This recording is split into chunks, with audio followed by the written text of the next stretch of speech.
Angel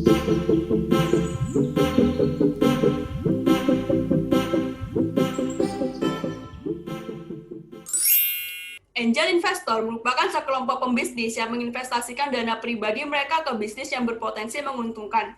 Sebagai imbal hasil, angel investor biasanya menerima kepemilikan saham di perusahaan dengan imbalan dana yang mereka kontribusikan.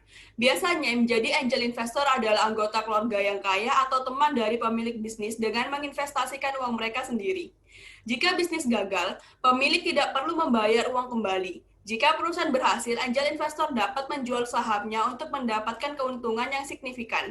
Tetapi sebagian besar investasi malaikat tidak berakhir seperti itu karena resiko berinvestasi dalam startup.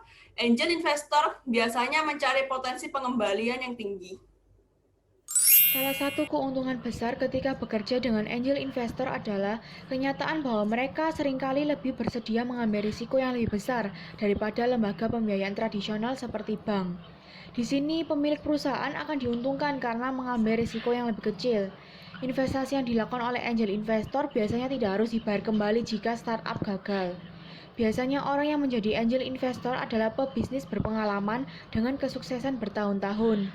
Mereka dapat memberikan banyak pengetahuan ke sebuah startup yang dapat menguntungkan tim dengan meningkatkan kecepatan pertumbuhan.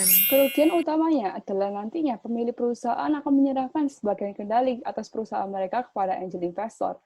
Lalu karena resiko yang tinggi, biasanya angel investor enggan untuk memberikan dana tambahan yang dibutuhkan oleh startup saat ada kegiatan yang mendesak.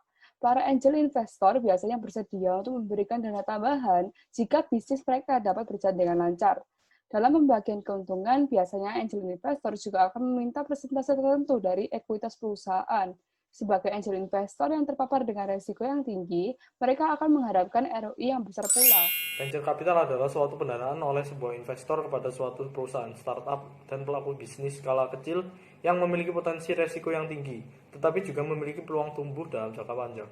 Contohnya adalah berinvestasi pada startup UMKM kecil dalam jangka waktu yang lama, dengan harapan bahwa startup atau UMKM tersebut dapat tumbuh di kemudian hari dan menghasilkan return investasi yang kelebihan dari venture capital. Venture capital dapat menghasilkan return yang besar bagi investor dalam jangka panjang. Sementara dari sisi pengelola startup, mereka tidak perlu khawatir jika gagal karena mereka tidak bergantung pada uang seperti pinjaman yang harus dikembalikan.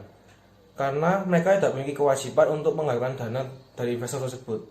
Kekurangan dari venture capital. Dalam venture capital, ketika kita dapat secara langsung diminta untuk mengembalikan dana dari para investor, venture capital tetap akan mengharapkan pengembalian dari investasi tersebut.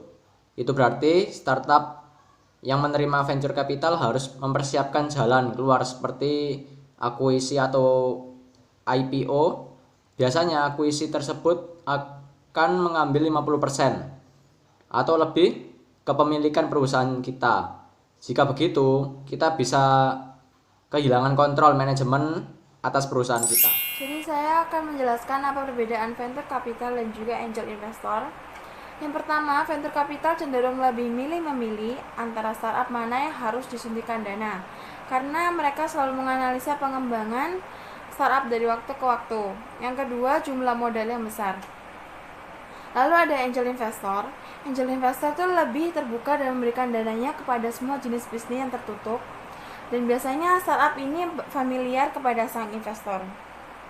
Lalu yang kedua, jumlah investor yang terbatas.